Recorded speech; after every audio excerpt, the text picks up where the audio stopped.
Now for a check on Green Bay's offseason outlook, I'm joined by Packers athletic beat writer Matt Schneidman. And Matt, you had a front row seat at Gutekunst's and LaFleur's end of the season press conferences. What were some of your biggest takeaways? I think the biggest thing, and I think it's something we saw all season, is that both guys were really pleased that they saw the Packers don't need to rely 100% on Aaron Rodgers to win every game like they used to. In years past, it would be if Aaron Rodgers plays well, they normally win. If he doesn't, they probably lose. They didn't have a defense. They didn't really have a running game.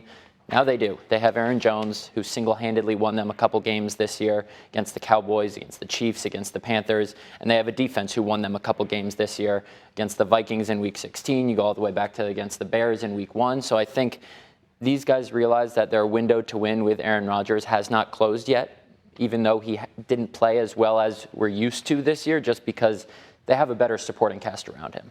Now, of course, when you have a guy who leads the league in touchdowns and Aaron Jones, you don't need Aaron Rodgers to be Aaron Rodgers. Now, the Packers, they do have some notable free agents who are set to hit the free agent market this offseason. So who stays and who goes?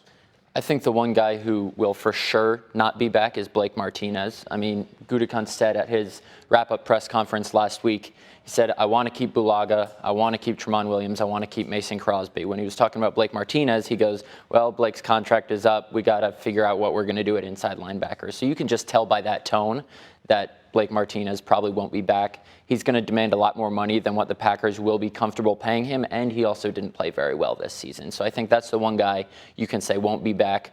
Bulaga, I think, is kind of 50-50. He played really well this year, so he might get a lot of money elsewhere, and I think the Packers are comfortable with the internal options they have at right tackle if he goes elsewhere. I think you have to re-sign Mason Crosby, just had the best year of his career, and I think Tramon Williams, he'll be 37 by the time next season starts, but he showed this year he's still got a lot left in the tank. Well, Gutekunst will be a busy man. Now, the Packers, they have the 30th pick in the draft. What are the chances the Packers use that draft pick for the heir to Aaron Rodgers' throne? I think 0%, and here's why. I think you need a guy that you know is going to be an eventual starter in this draft, especially with the 30th pick.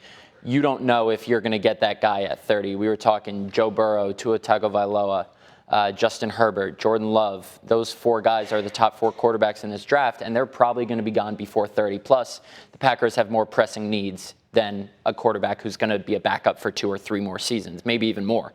So I think they use that on a linebacker, a wide receiver. Maybe they draft a quarterback in round 2, round 3 to sit behind Aaron Rodgers, kind of follow the same model they used when they drafted him in 2005 to sit behind Brett Favre for a couple seasons.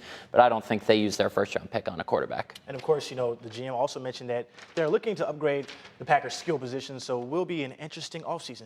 Great stuff as always, Matt.